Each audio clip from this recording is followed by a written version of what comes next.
Please welcome our panelists, Minister of Energy Transition and Sustainable Development of the Kingdom of Morocco, Her Excellency Leila Benali, Chief Technology Officer of Gas Power, Europe, Middle East and Africa, part of GE Vernova, Otmane Benamar, Chief Executive Officer of All On, Caroline Eboumbou, Managing Director and Lead Portfolio Manager of Impact Investments and Allianz Global Investors, Martin Ewald, and our moderator, reporter at Bloomberg News, Antony Sguazzin.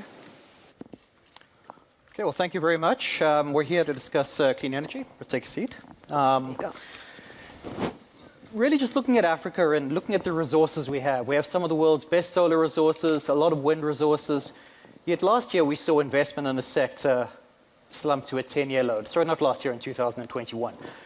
So we're going to look at why that's the case, what strategies we can employ to reverse that, the role of fossil fuels, why it's so hard to attract investment in fossil fuel projects going forward, and then just looking at the future as well, green hydrogen and what other options we may have. We'd like some audience participation, so if you'd like to ask questions, please do use the QR code, and I'll be able to see your questions right here, and we'll hopefully have some audience interaction. Anyway, to get things started, we're going to start with the Minister, and I'd like you just to speak about the renewable energy sector, what the challenges are in getting investment, and what Africa needs to do, Morocco as well as the whole continent. Thanks, Antony. I think it's a great question because, as you heard in the earlier panels and the earlier discussions, Africa might have the best potential in terms of renewable wind, solar storage. I know that there are some battery players in the room, but at the same time, it's really challenging to attract those investments because there is a need to get a pipeline of bankable projects that will be doable. And the other issue that I think is being faced now is really the grid. And now we are in that situation where after years of underinvestment in the grids worldwide, but of course in Africa took a toll in those decrease in investment. So if I take the example of Morocco, we've been quite far in our electrification program. We have more than 99.8% of our population that is electrified. However, we are now facing that issue of the last mile and the quality of service that you provide first to the last 10%. And of course, those 0.2% that are left are the most frustrated, the poorest, and they want to have access to this sort of energy. So the traditional model of building large plants, renewables or others, and linking them to a grid that has suffered from years of underinvestment just doesn't work.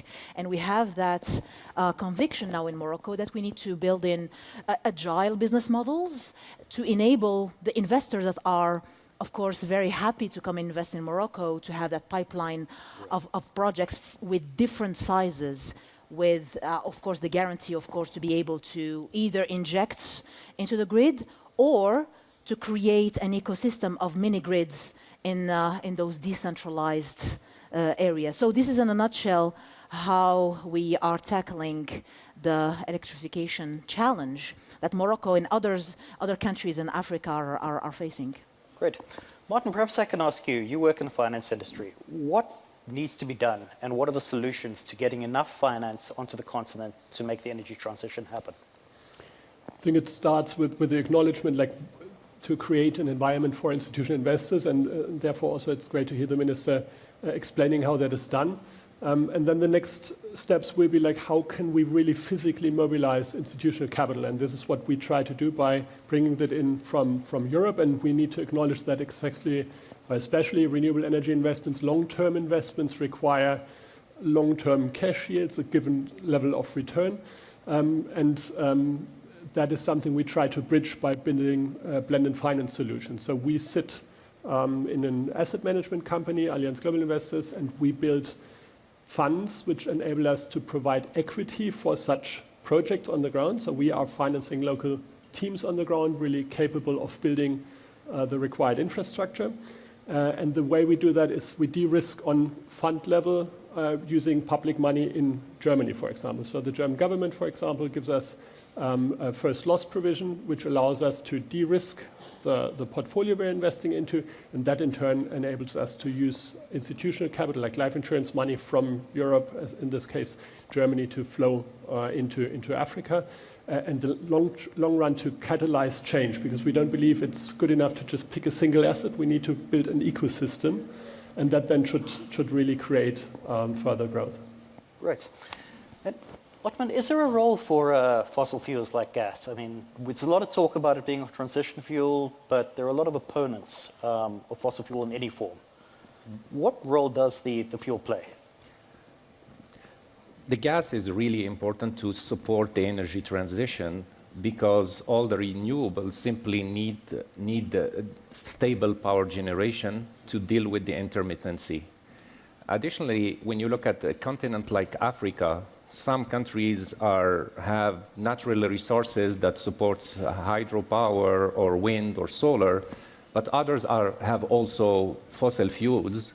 That's what will help them really start their energy transition, because with the sale of the gas and the exploration of the gas, they can start their energy transition. So definitely we need to make sure that we have power that gets to the consumer, to the industrial, when there is no sun, when there is no wind. And this is not on, we've seen challenges even in advanced countries where they had to go for fossil fuels even between season and season. I look at the numbers for 5 major important countries in Europe. In the year of 2021, there was a reduction into wind production of 7%.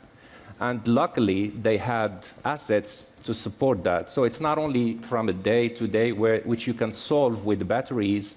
So there is also seasonal aspect. And there is also with the climate change, unfortunately, we've seen also droughts in Europe, for example, that affected substantially the production of hydro. And we need to make sure, as we're doing this transition in Africa, we learn from those lessons and we build a resilient grid. And we also need, in a lot of countries, to provide the affordable power, and in a lot of cases, that affordable power is natural gas. Right. And Caroline, perhaps I can come to you. We've spoken a lot about renewable energy. We normally talk about utility scale plants that are connected to the grid. With your background, you've looked at a lot of projects where people aren't connected to the grid. What are the options and how do we finance those? Indeed.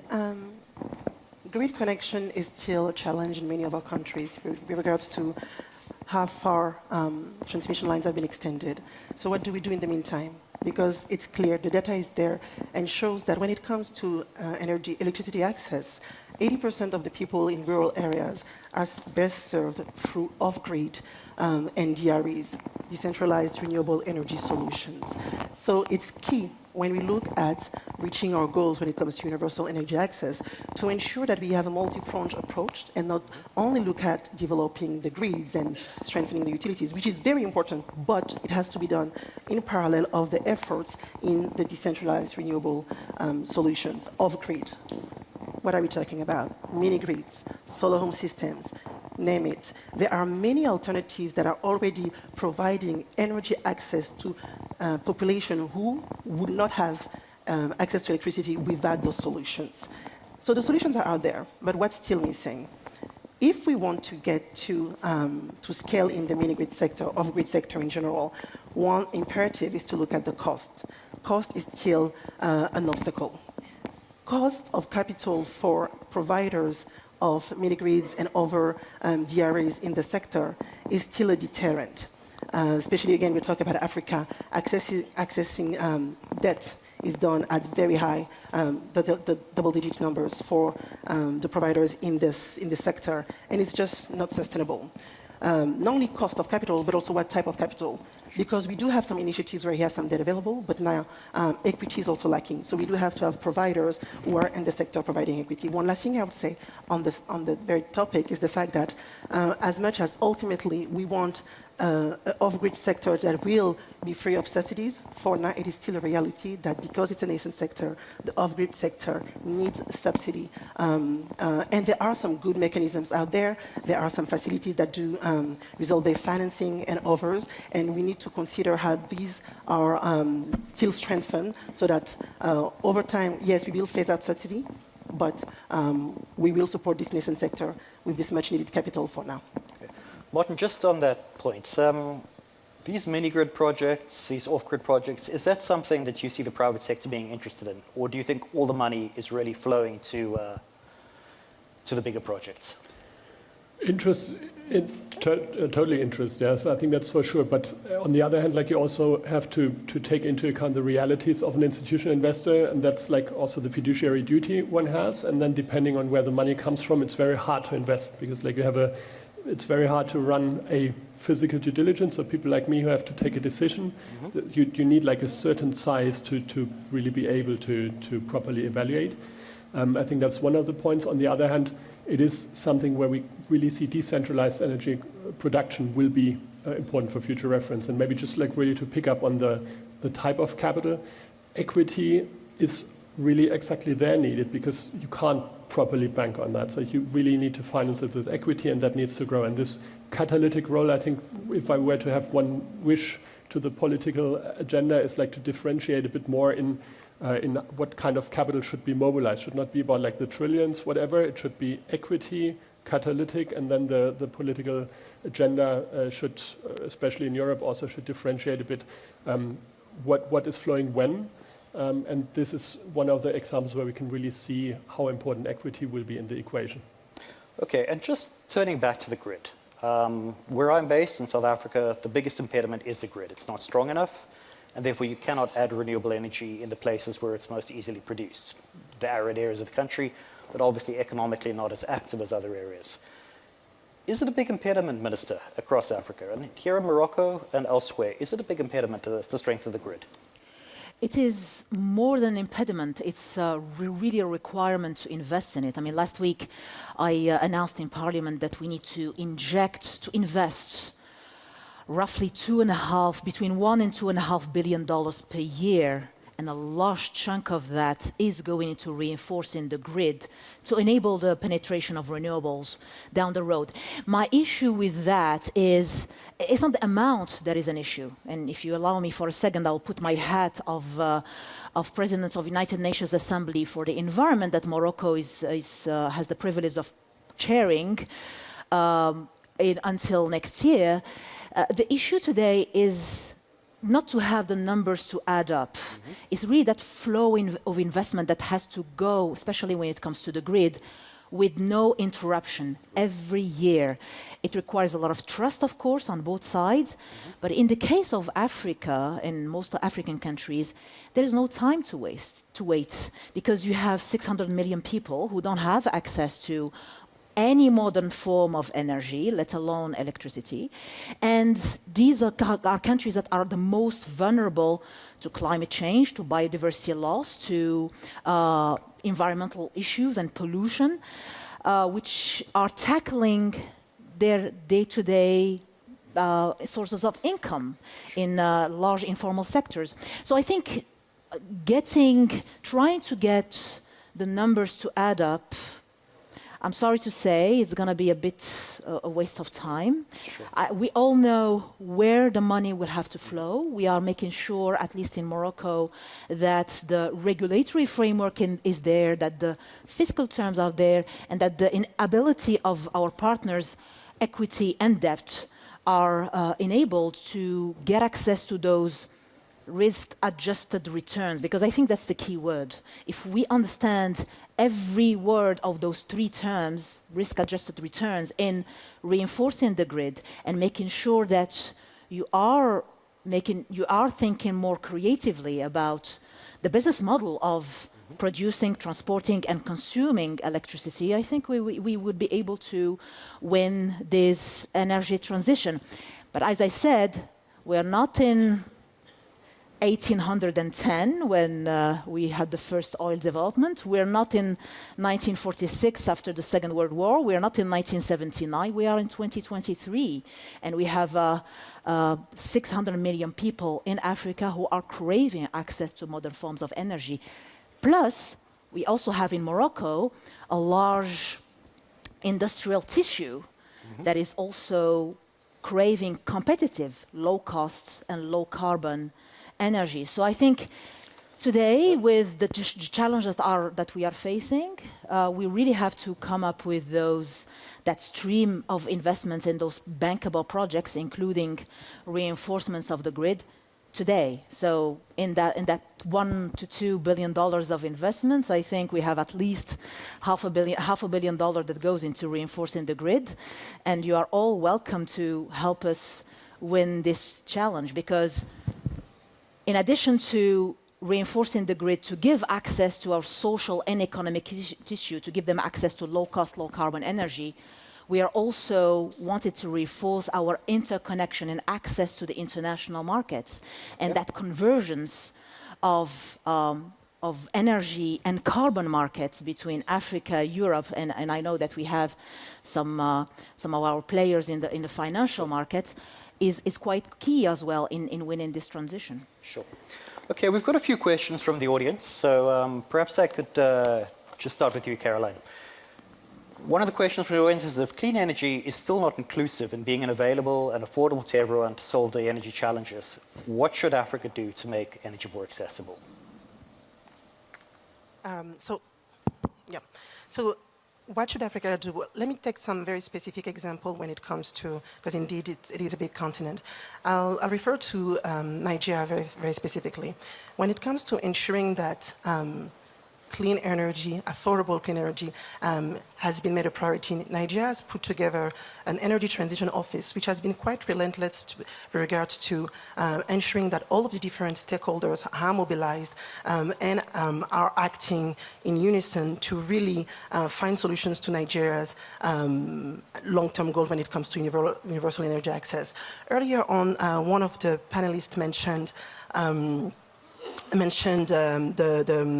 one of the panelists was referring to extending the example escapes me. But when it comes to Nigeria, as I was saying, we've put together a private sector working group where you have all of the different provider of capitals working with the government, working with the civil society, and really looking at what exactly is going to take to bring the cost down. I mentioned earlier subsidy, but not only.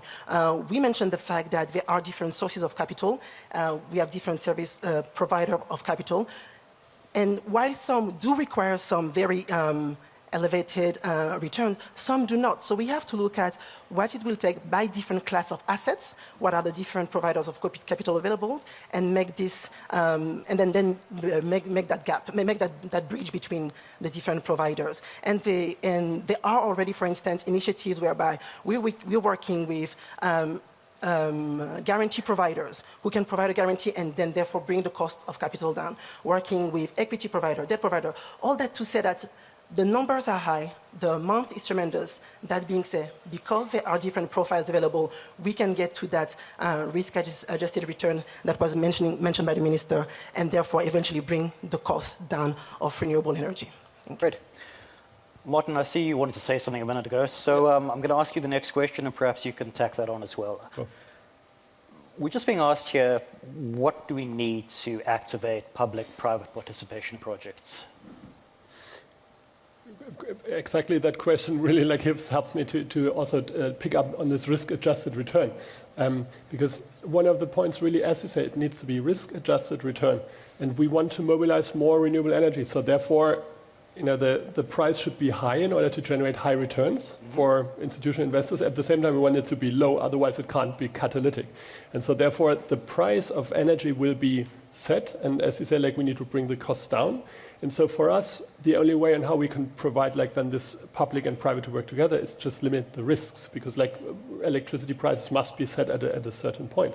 And this is what we try to do with blended finance, not only on the capital stack, but also in the cooperation. So we run our Emerging Market Climate Action Fund, for example, together with the European Investment Bank on the transactional level to form such partnerships. And I think the future I see in partnerships, also public and private, is not just de-risking, like forming a capital stack, but really cooperating. So the grid operators need to understand what the operators of the assets need, what the investors need, and I think this dialogue is quite important, which is why I'm so glad that we're also allowed to be speaking here, because this is the starting point on how you can have that dialogue, and I think then something fruitful can evolve. All right. Just switching tack a little bit. Otmane, you work with gas. There's a lot of talk about hydrogen, green hydrogen. Mm-hmm. This part of the world is considered to be a place where it could well be developed quite extensively. Mm-hmm. Is it a threat to gas? Do you see companies like your own transitioning to the use of hydrogen? I don't consider it as a threat. I think for us, I see it as a chance. Right, because you mentioned gas as a transition. Nobody wants to invest in something that, like in 10 years down the road, will be stranded because the policy is more stringent and you cannot use natural gas, or the funding are not available to support it. So hydrogen is the chance to make sure that this dependable capacity and the flexible capacity is still there. So the technology is already today available to burn gas and to produce in gas turbines and combined cycles. And in combination with other technologies as well, we have the carbon capture. But I would like to step back a little, because everybody's thinking, how can we get to zero? But the question is, like what Madame Benamar said, is about the investment. We need it now. We need also solution now, because that credit of carbon, CO2, we cannot tap into it until we get the ultimate solution that will nail the CO2 down to zero. Right? So we need to take care about the assets that are there. There are billions of assets that can be upgraded to get more power, to get more efficient power without adding fuel. So these upgrades are available, can be done within a short time. And there is also a lot of assets that are in what we call, even in Morocco, what we call a simple cycle, which is barely 30% efficiency. We can put them in a combined cycle and improve the efficiency all the way to around 50%. So it will get you 50% more power without adding fuel, and drop the carbon intensity by 30%. So, and a lot of assets like that are existing in this continent. So that's something we can do in medium term. And we also can displace some of the inefficient assets, like you mentioned Nigeria. 13 gigawatts of Nigeria is made by household or small-scale power diesel engine. It's not safe. It's very expensive. So developing high efficient, today the efficiency of combined cycle is around 60%, more than 60%, 64%. So developing those kind of assets will help improving the reliability, and it will help addressing as well the cost of the electricity. And as I said in my introduction, those assets can, when the hydrogen becomes affordable, that's the question. Is it affordable to be used for power generation or not? Not only is it available, but it's also, can we make it affordable? When it will be available, of course, we are happy to switch to hydrogen and have net zero emissions on those power plants. Okay. Minister, perhaps I can ask you, does Morocco have a vision for hydrogen? Where do you see that fuel playing a role in your country's future? I think we have, if you remember, Antony, on November 22nd, we had a meeting with His Majesty the King, and he gave us his instructions to prepare a hydrogen offer. And I think the work is nearly done, and Mr. Prime Minister has announced that we will make the hydrogen offer public before the end of the year. And the whole, I think, understanding and the reason why we are taking our time is because we just see the numbers. And the numbers are, you have probably $390 billion or $400 billion that were announced of capital going into green hydrogen. Less than 8% of that is actually committed less than 5%, I think, has reached FID, according to, and I don't want to cite a competing intelligence company. But anyway, I mean, the whole point is our role as a country that went through 15 years of experience in developing renewable projects, a country that sits between Africa, Europe, and the Atlantic basin. So that gives you optionality.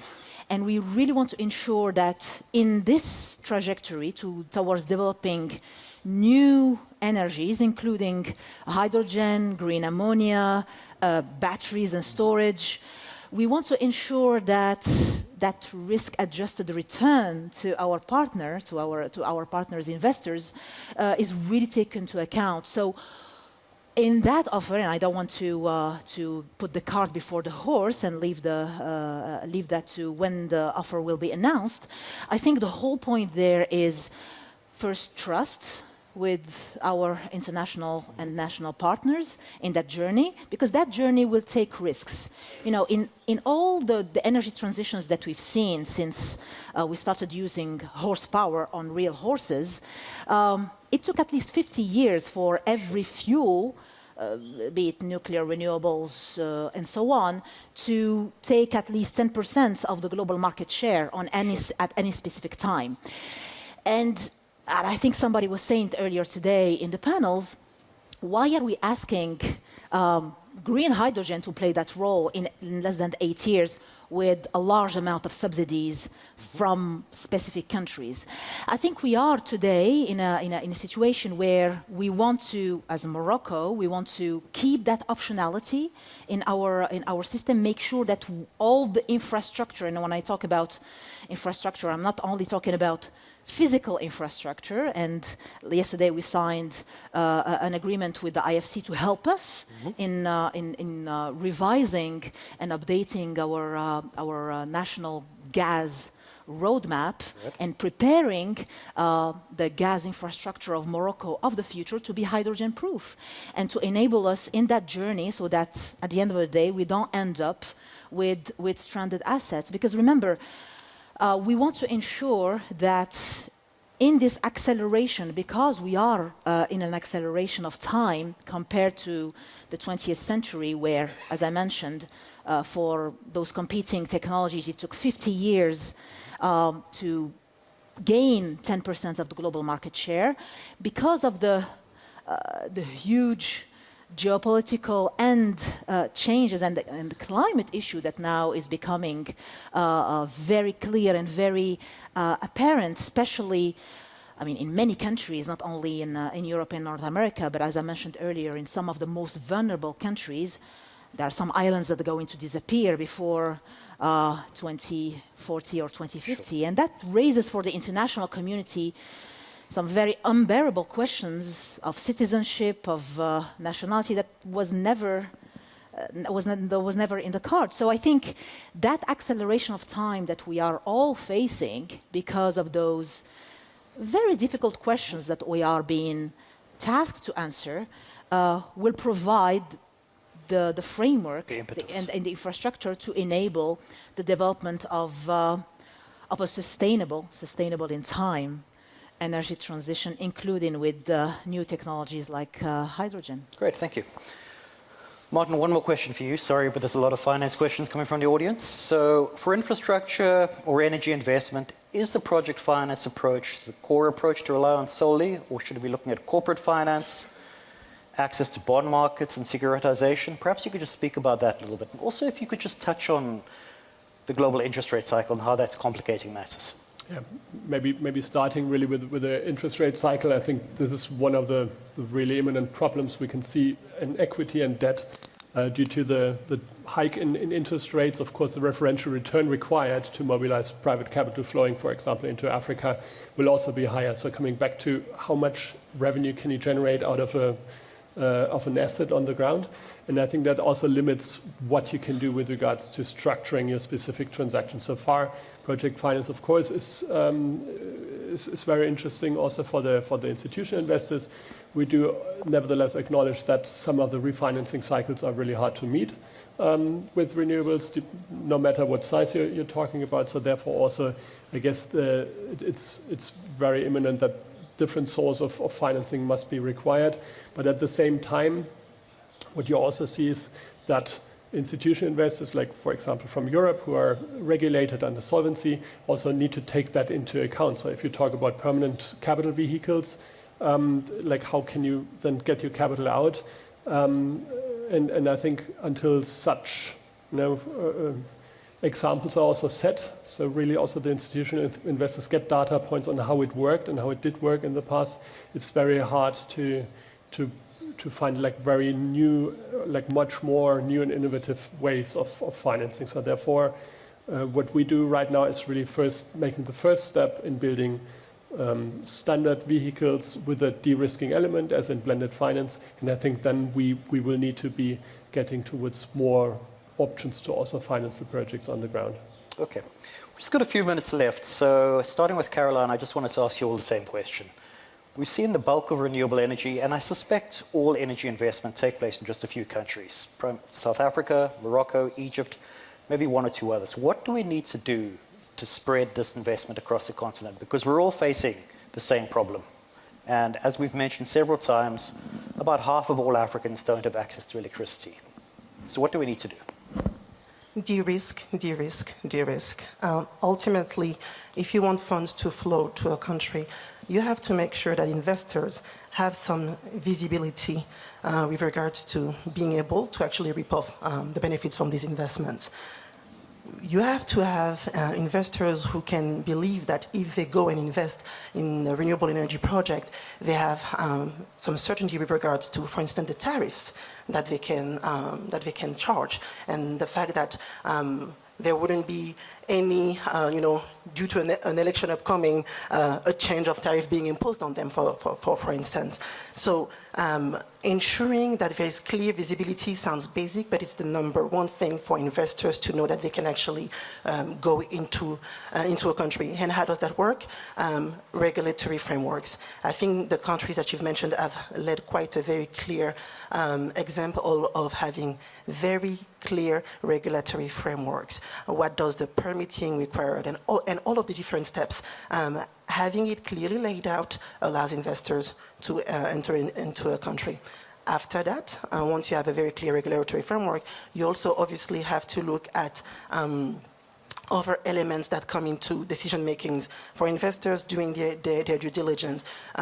How are they going to get their returns with regards to offtake? What are the different offtake arrangements that are in place? What's going on with the demand? We know that there's a lot of suppressed demand in Africa. How do we exactly right-size that demand and so on? I think that's another important factor as well. Great.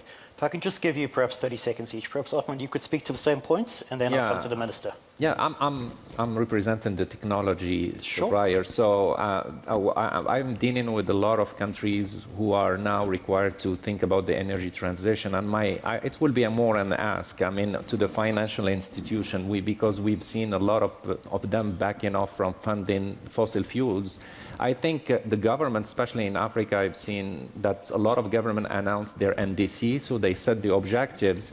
We need to make sure that financial institutions make their decision based on those objectives, on the energy transition, not on the single solutions. Like if this gas power plant is required to achieve the transition, so it has to be funded.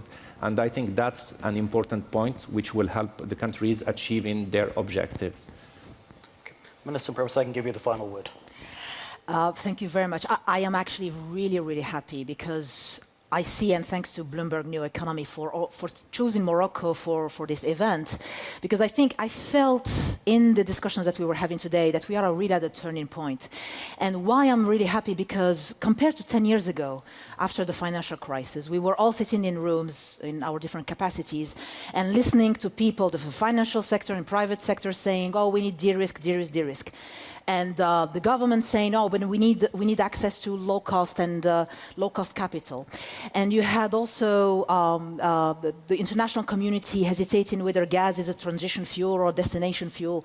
And you had all of that hesitation between the different players that just cannot work in the energy transition pathway for any country, let alone for a country in Africa that is basically betting on its energy transition journey. So I'm really happy to see that I think that these three communities are now actually talking to each other and realizing that the time is now, and the amount of, even if we are not having the perfect project with the perfect structuring of the financial stream with project bonds or blended finance, I think at the end of the day we are pushing ahead. I think in Morocco, in some of the countries that are represented in this room, everything is being put together so that we have those creative solutions put in place. Great. Well, thank you very much, and thank you to all the panelists, and thank you for the audience questions.